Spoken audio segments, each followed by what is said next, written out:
শেষ পর্যন্ত পাকিস্তানের মাটিতে 5 ম্যাচের টি-20 সিরিজ হলেও আর যেতে চান না রিশাদ হোসেন। এদিকে পাকিস্তানের রিশাদ হোসেন নাহিদ রানার কঠিন সময় কেটেছে।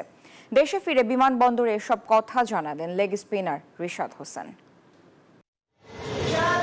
দুশ্চিন্তা, ভয় আর উৎকণ্ঠা নিয়ে পাকিস্তানে সময় কেটেছে পিএসএল এ অংশ নেওয়া বাংলাদেশের দুই ক্রিকেটার রিশাদ হোসেন ও নাহিদ রানার। দুজনের প্রথমবারের মতো ফ্র্যাঞ্চাইজি আসরের অভিজ্ঞতা, সেটি ছিল বেশ কঠিন।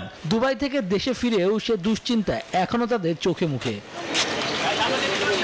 পিএসএল এ অংশ নিয়ে বিদেশি ক্রিকেটাররা যে যার মতো দেশে ফিরেছেন। বাংলার ছেলে রিশাদও দেশে পৌঁছিয়েছেন। চলতি মাসে পাকিস্তানের মাটিতে টি-20 সিরিজ। বিসিবি যদিও এখনো কোনো সিদ্ধান্ত নেয়নি, কিন্তু সিরিজটি পাকিস্তানে হলে যেতে চান না রিশাদ হোসেন। বান্ডেল থাকলে প্রতি সেনমানিতে টাকা বাঁচবে। বিকাশ সেনমানি বান্ডেল কিনে জিতুন প্রতি লেনদেনে।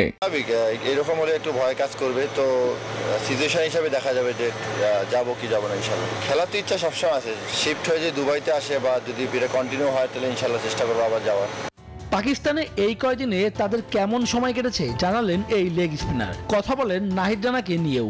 নাহিদ রানা একটু ঘাবড়ে গেছে এবং একটু চুপচাপ ছিল। আমি চেষ্টা করছি যে ওকে কিভাবে, ওকে বলছি যে টেনশনে কিছু না, আমরা দুজন আছি, আল্লাহ তো আছে, সমস্যা নেই ইনশাল্লাহ। আমাদের যারা ফরেন ছিল ওরা অনেক ডিপ্রেশনে পড়ে গেছিল যে ওরা কেমনে যাবে, কি করবে না করবে। তো আমরা সবাই একসাথে বসে গল্প করতেছিলাম যে ওরা অনেক মানসিকভাবে অনেক ডাউন ছিল। আপাতত বিশ্রামে কাটিয়ে তারা দুজন দ্রুতই যোগ দিবেন বাংলাদেশ দলের সাথে, কারণ সামনে তাদের আরব আমিরাত সিরিজও রয়েছে।